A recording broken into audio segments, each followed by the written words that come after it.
دو کتاب. اس نے کہا چلو 2-3 دن پڑھنے کے لیے میں تمہیں کتاب دیتا ہوں. مشکوٰۃ شریف اس آدمی کو چند دن پڑھنے کے لیے دی.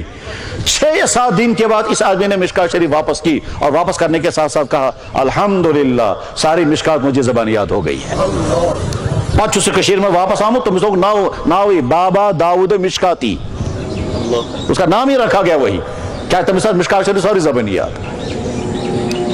ہم کہتے ہیں علامہ انور شاہ صاحب رحمۃ اللہ علیہ ایک مرتبہ پڑھتے تھے وہ ہمیشہ کے لیے یاد ہو جاتا تھا. ایسے ہی بابا داؤد مشکاتی کا عالم رہا ہے. تو بابا داؤد تم پچیت شیخ یعقوب صرفی وہ مدینہ مکہ مکرمہ پڑھنے کے لیے گئے. تم زمانو پور ورلڈ ساروی خود بوڑ محدث شوتمت علامہ ابن حجر حیثمی علامہ ابن حجر مکی سو مکہ شریف ازمن شیخ یعقوب صرفی رحمۃ اللہ علیہ تم پور تمس نجن پتہ سو واپس یہ بر صغیر میں ساروی خود بوڑ محدث سوئی شیخ یعقوب صرفی. یہی شیخ یعقوب صرفی بعد میں استاد بنے حضرت مجدد الفسانی رحمۃ اللہ علیہ کے. اور مجدد الفسانی رحمۃ اللہ علیہ وہ شخصیت ہے جس نے اسلام کو بچایا ہندوستان میں, ورنہ اکبر بادشاہ نے اسلام کو ختم کر دیا تھا.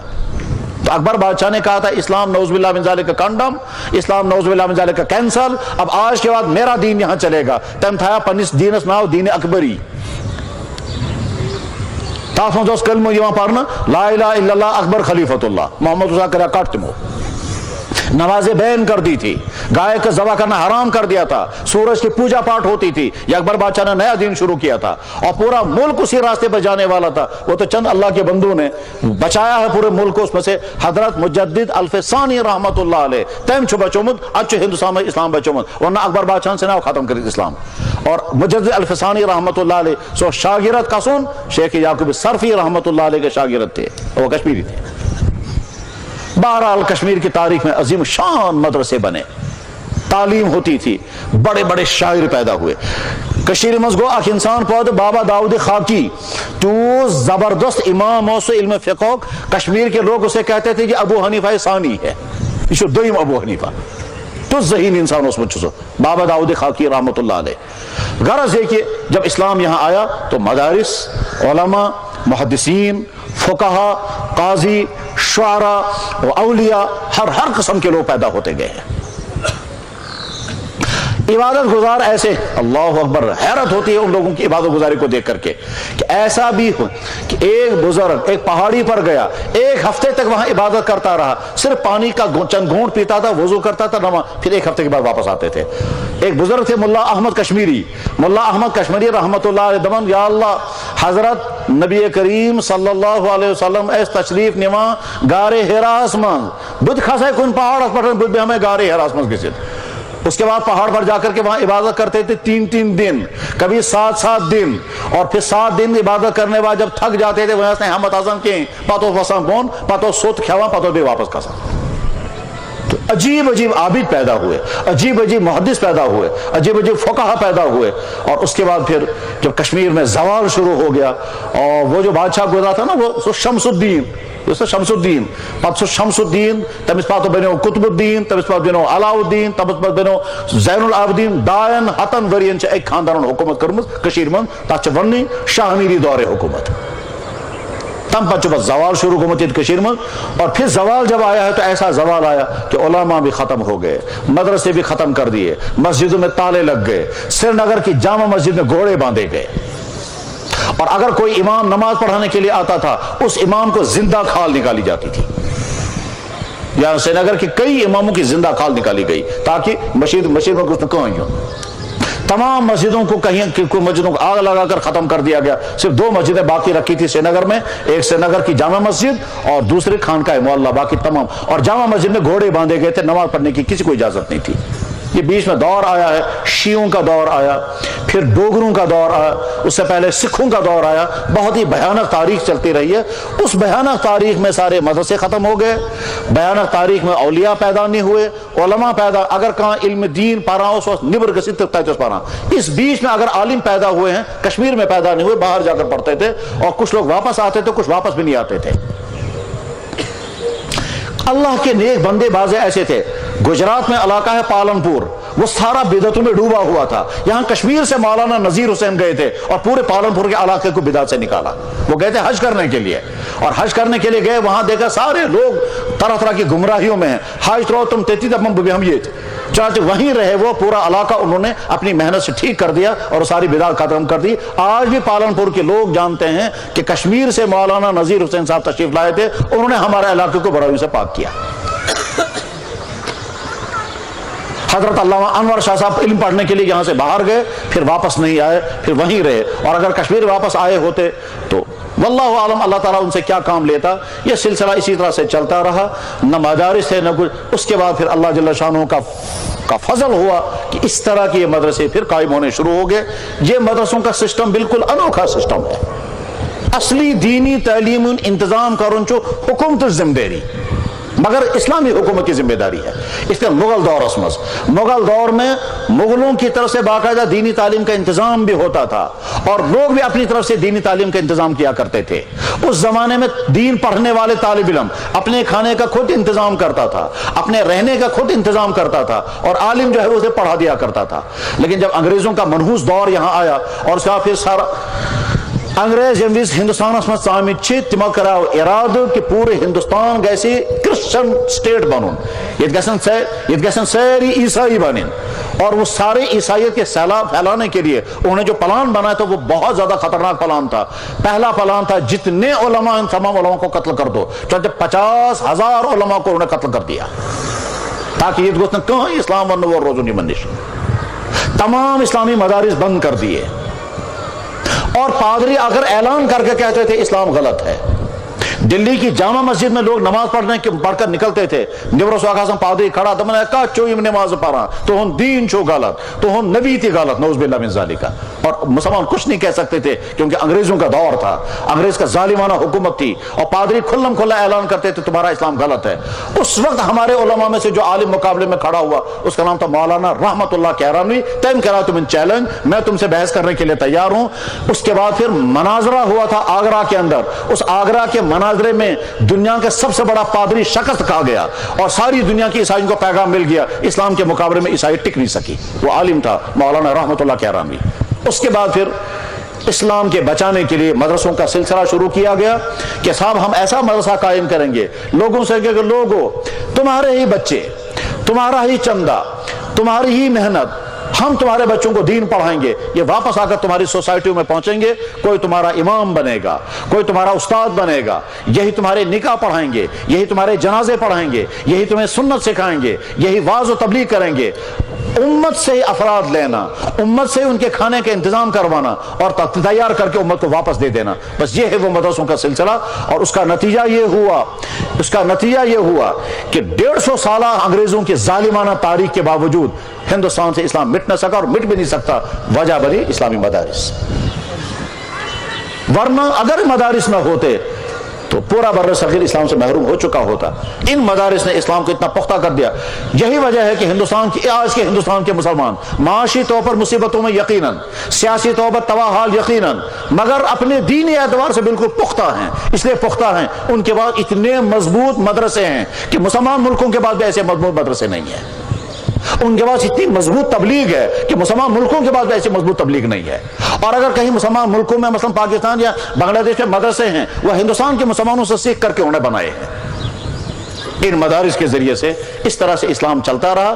بعد میں اب کشمیر میں بھی اللہ تعالیٰ شاہ نے یہ شکل پیدا کر دی کہ پچھلے 30-40 سال کے عرصے میں مدارس یہاں بھی قائم ہونے شروع ہو گئے. انہی مدارس کا سلسلہ ہے. ہر جگہ کوئی نہ کوئی مدرسہ. مدرسوں سے نکل کر آنے والا عالم, وہ عالم آتا ہے, وہ کسی جگہ اسلامی ادارہ قائم کرتا ہے, وہاں کے عوام سے کہتا ہے بچے بھی آپ کے ہی, کھانا بھی آپ ہی کو دینا ہوگا, زمین بھی تم ہی لوگ مہیا کرو. وہ بیچارہ خود در در پھرتا ہے, چندہ بھی کر کے لاتا ہے, بچوں کو بھی جمع کرتا ہے, ان کو پڑھاتا بھی ہے, ان کو کھلاتا بھی ہے, ان کو سلاتا بھی ہے, سارا کچھ کر کے پھر عالم بنا کر کے واپس بھیج دیتا ہے. ہمارے بزرگوں میں سے حضرت مولانا مفتی محمود حسن نور اللہ برکاتہ, انہوں نے فرمایا کہ مجھے جناب رسول اکرم صلی اللہ علیہ وسلم کی خواب میں زیارت ہوئی. حضرت نے فرمایا تعلیم اور تبلیغ یہ دونوں کام کرتے رہنا, جنت میں میرے ساتھ آ جاؤ گے. بہرحال مدارس کی تاریخ یہ ہے. اسی غرض کے لیے مدرسوں کے جلسے ہوتے ہیں تاکہ عام مسلمان دیکھ سکیں کہ مدرسہ ہوتا کیا ہے. اور آج کے زمانے میں تو مدرسوں کے خلاف طرح طرح کے الزامات لگتے ہیں, اور جو الزام لگانے والے وہ بھی جانتے ہیں یہ الزام ہے صرف. میرے بھائیوں بہت عجیب مرحلہ آتا ہے وہ کیا، جب غیر سمجھتے ہیں یہ مدرسہ کیا چیز ہے، اپنے کہتے ہیں یہ بیکار ہے، وہ دوسرے سمجھتے ہیں یہ کیا چیز ہے، کہ جب تک یہ ہیں تب تک اسلام کو ہلانا مشکل ہے۔ کیوں؟